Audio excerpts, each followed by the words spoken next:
Hola, Dios te bendiga. Te doy la bienvenida una vez más a este programa La Biblia Leída y Explicada. Hoy vamos a leer el capítulo 10 de este precioso libro de Apocalipsis. Es un capítulo que solamente tiene 11 versículos, así que vamos a leerlo completo y se titula El ángel con el librito.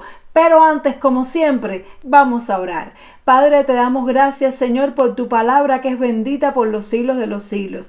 Gracias porque tú nos das la oportunidad de leerla y aprender de ella. Te pedimos perdón por todos nuestros pecados y te ruego, mi Dios, que a través de tu Espíritu Santo tú me pongas palabras en mi boca, revelación, interpretación, Señor, del mensaje que quieres dar a través de esta escritura hoy a tu pueblo. En el nombre poderoso de Jesús, amén y amén. Así que vamos a leer Apocalipsis capítulo 10, dice así: Vi descender del cielo a otro ángel fuerte, envuelto en una nube, con el arco iris sobre su cabeza, y su rostro era como el sol, y sus pies como columnas de fuego. Tenía en su mano un librito abierto, y puso su pie derecho sobre el mar y el izquierdo sobre la tierra, y clamó a gran voz como ruge un león, y cuando hubo clamado, 7 truenos emitieron sus voces. Cuando los 7 truenos hubieron emitido sus voces, yo iba a escribir, pero oí una voz del cielo que me decía: sella las cosas que los 7 truenos han dicho y no las escribas.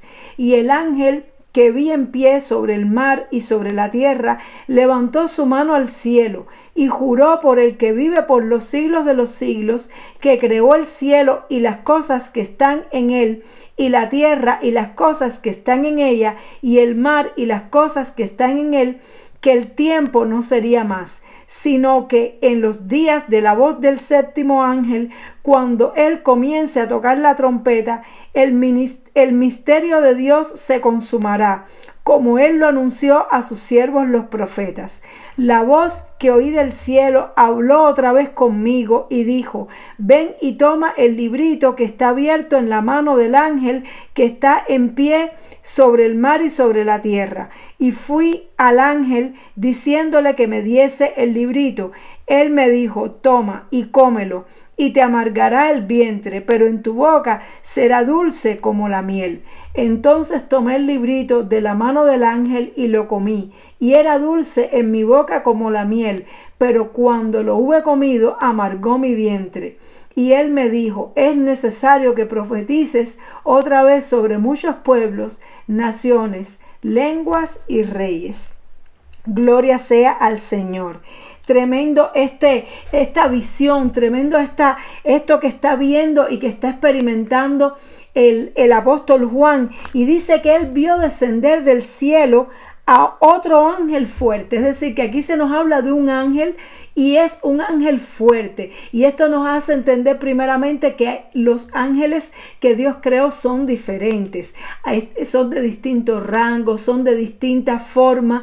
Y Dios a unos les dio poderes de un tipo, a otros les dio otros. Y entonces aquí nos dice que este ángel que él vio era un ángel bien fuerte. Dice que estaba envuelto en una nube con el arco iris sobre su cabeza, y su rostro era como el sol y sus pies como columnas de fuego. Es decir, que es prácticamente muy parecido lo que él está viendo a la visión del Señor Jesucristo. Todo esto que él ve que está alrededor del ángel, lo que significa es la gloria de Dios sobre él. Dice que en su mano tenía un librito abierto, y puso su pie derecho sobre el mar y el izquierdo sobre la tierra. Esto de poner el pie sobre el mar y el izquierdo sobre la tierra es decir, poner el pie significa tener autoridad. Y es decir, cuando puso el pie uno sobre el mar y otro el pie sobre la tierra, estaba diciendo que estaba tomando autoridad sobre toda la creación, tanto el mar y todo lo que en él hay, y como en la tierra y todo lo que en él hay. Y dice que clamó a gran voz como ruge un león, y cuando hubo clamado, 7 truenos emitieron sus voces. Estos 7 truenos es muy probable que sea la voz de Dios o la voz de los 7 espíritus de Dios que es el Espíritu Santo. Son cosas difíciles para nosotros de entender, primeramente porque es una visión, segundo porque la gloria de Dios es difícil para nosotros de entender. En la Biblia se nos dice que Dios es Padre, Hijo y Espíritu Santo, pero también se nos habla de los 7 espíritus de Dios, los 7 espíritus de Jehová, que son 7 manifestaciones del Espíritu Santo. Y también la voz de trueno es una representación de lo que es la voz de Dios. Así que es muy probable que estas 7 voces de trueno sean la voz de Dios profetizando y diciendo las cosas que iban a acontecer. Entonces dice que Juan, cuando escuchó los truenos, se dispuso a escribir lo que decían, pero oyó una voz que le dijo que no escribiera estas cosas, sino que las sellara, es decir, que las guardara en su corazón, pero que estaban veladas. Y eso significa que hay cosas que no están escritas acá en este libro, que Juan vio en su visión. Es decir, hay cosas que no están reveladas. Y ahí entendemos un poco lo que decía el apóstol Pablo cuando decía: en parte conocemos, en parte profetizamos. Y tenemos que saber que las cosas más importantes que Dios quiere que sepamos están muy claras en la Biblia. Hay otras cosas que están en la Biblia, pero se nos deja como con esa incertidumbre de cómo van a ser exactamente. Y esto está muy relacionado con las cosas del tiempo del fin, porque aunque en la palabra del Señor se nos describen muchos eventos y señales de los tiempos del fin, se deja esa incertidumbre de manera tal de que a veces no sabemos bien cuándo es que van a ocurrir las cosas, y está hecho así a propósito, porque precisamente el Señor dijo: el día y la hora no lo sabe nadie, ni aun los ángeles que están en el cielo, solo mi Padre. Es decir, que hubo cosas que Dios dejó en la incertidumbre a propósito, para que nosotros pudiéramos entender cuando los tiempos se acercaran y cuando ya viéramos que falta poco para la venida del Señor, para así prepararnos y apercibirnos, pero para que no hubiera manera humana de que nosotros pudiéramos calcular la fecha exacta de la venida del Señor.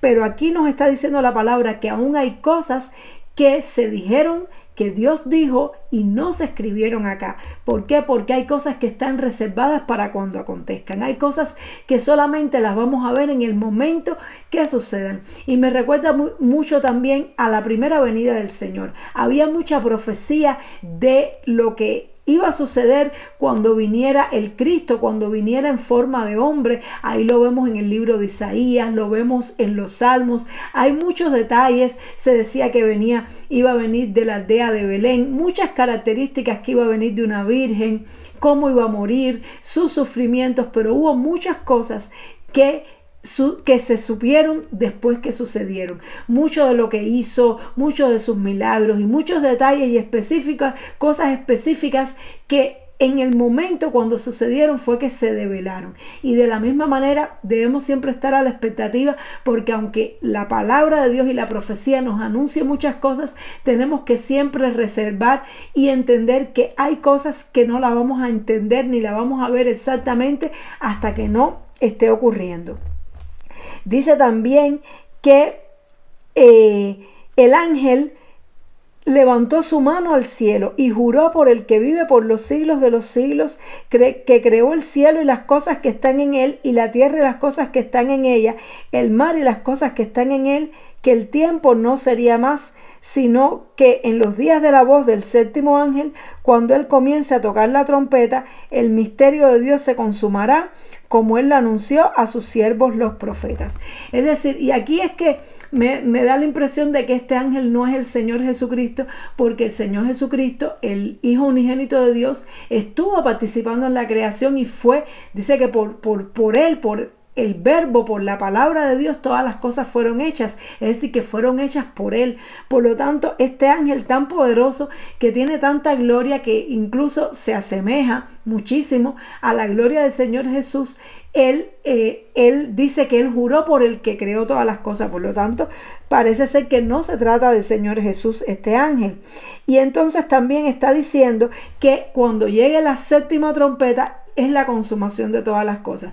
Por eso es que Yo, como les he comentado en videos anteriores, Apocalipsis me da la impresión de que es como un zoom que se va abriendo. Es decir, vimos este rollo con los 7 sellos y en los 7 sellos entonces vimos las trompetas, ¿verdad? Y entonces empezamos a ver lo que iba pasando cuando se iba tocando cada una de las trompetas. Y ahora en la 7ª trompeta al final es que se consuma todo, pero después vamos a ver que dentro también hay más cosas. Es decir, que se va como abriendo y abriendo la revelación, se va expandiendo y expandiendo en la medida que se acerca al final, y podemos tener idea de muchas de las cosas que van a suceder, aunque ciertamente no lo vamos a conocer todo.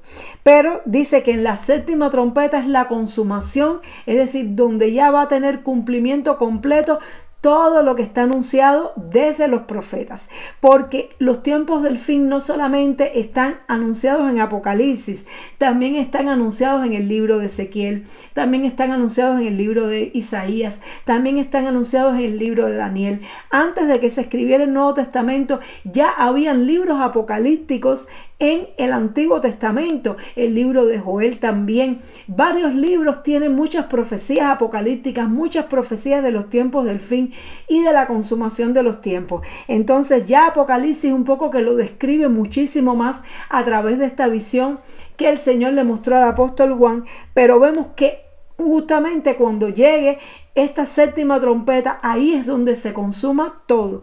Todo quiere decir que se va a cumplir finalmente todas las profecías. Y es que las profecías que fueron dadas en el Antiguo Testamento, muchas tuvieron varios cumplimientos. Un cumplimiento para la época, el momento histórico en que se estaba viviendo, un cumplimiento luego a mediano plazo con la venida del Señor Jesús, o un poco más adelante, mesiánico, y ya un cumplimiento completo, un cumplimiento final o una consumación total que ya se refiere a los últimos tiempos. Y muchas veces vemos que hay muchas profecías que tienen este triple cumplimiento en el Antiguo Testamento. Entonces vemos que al final de la 7ª trompeta es la consumación y el cumplimiento de todo lo que está escrito en la palabra del Señor.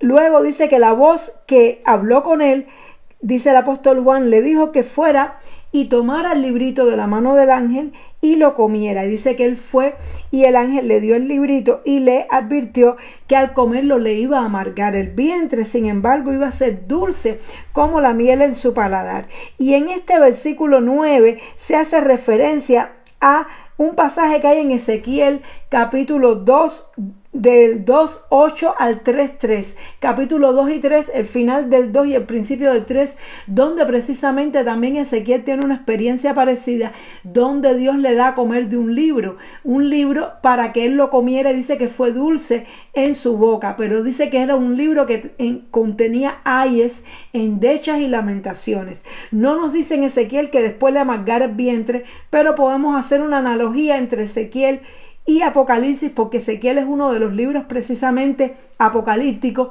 y podemos ver que lo que significa esto es que la palabra de Dios, cuando la recibimos de Dios, es dulce a nuestro ser, es decir, la recibimos con alegría, pero el contenido de esa palabra iba a ser juicio, y por eso cuando él la come, dentro de él entonces le produce amargura, porque entonces él va a tener que profetizar el juicio de Dios que viene a través de esa palabra que recibe en su vida. Es decir, la palabra cuando llega a él es como un bálsamo, pero luego produce esos ayes, ese contenido de endechas y lamentaciones, y todo lo que él iba a tener que profetizar pues le amarga porque tiene que dar una profecía de juicio.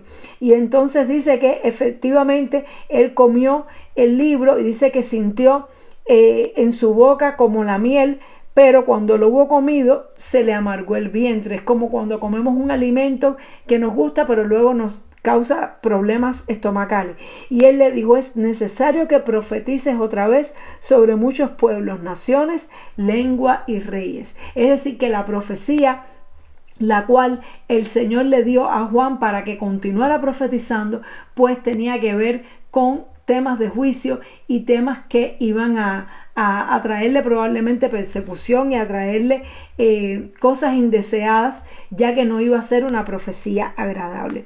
Y bueno, de esta manera termina así este capítulo 10. Es un capítulo interesante, un capítulo lleno de mucha ilustración, de mucha visión, pero espero que haya sido de edificación para nuestra vida y que sepamos que la venida del Señor está cerca, que todo esto nos haga pensar y nos haga recordar que todas las profecías de la Biblia se han cumplido y las que faltan por cumplirse se van a cumplir, que ya estamos viviendo las señales antes del fin y que tenemos que estar preparados, y no solamente preparados para lo que sea que haya de venir, sino porque todavía tenemos mucho que profetizar, todavía tenemos mucho que hablar.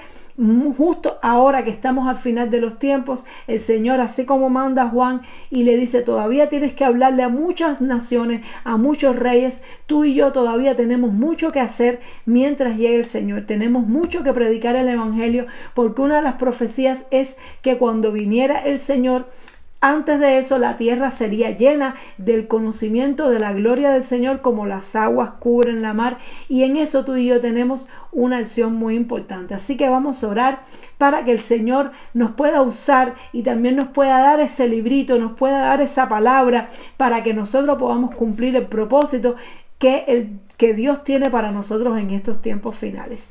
Padre, te damos muchas gracias en esta hora preciosa. Gracias por el estudio de tu palabra, Señor. Te rogamos, Señor, que así como Juan comió de ese libro, Señor, tú también nos des la bendición de comer de tu libro, de comer tu palabra, que es dulce a nuestra alma, es dulce a nuestro espíritu, Señor, pero que nos da una responsabilidad, la responsabilidad de predicar la verdad, aun cuando no va a ser bien recibida, aun cuando sabemos que en los tiempos finales va a haber persecución, que nosotros tengamos la valentía, el coraje, el valor de poder hablar tu palabra, Señor, delante de quien sea y cumplir tu propósito aquí en la tierra todo el tiempo que nos quede todavía por vivir. Te damos muchas gracias, nos encomendamos en tus manos, en el nombre poderoso de Cristo Jesús. Amén y amén. El Señor te bendiga mucho. Espero que haya sido de mucha edificación para tu vida esta palabra, y nos vemos, Dios mediante, en el siguiente programa para seguir estudiando la linda y hermosa palabra de Dios. Dios te bendiga mucho. Chao.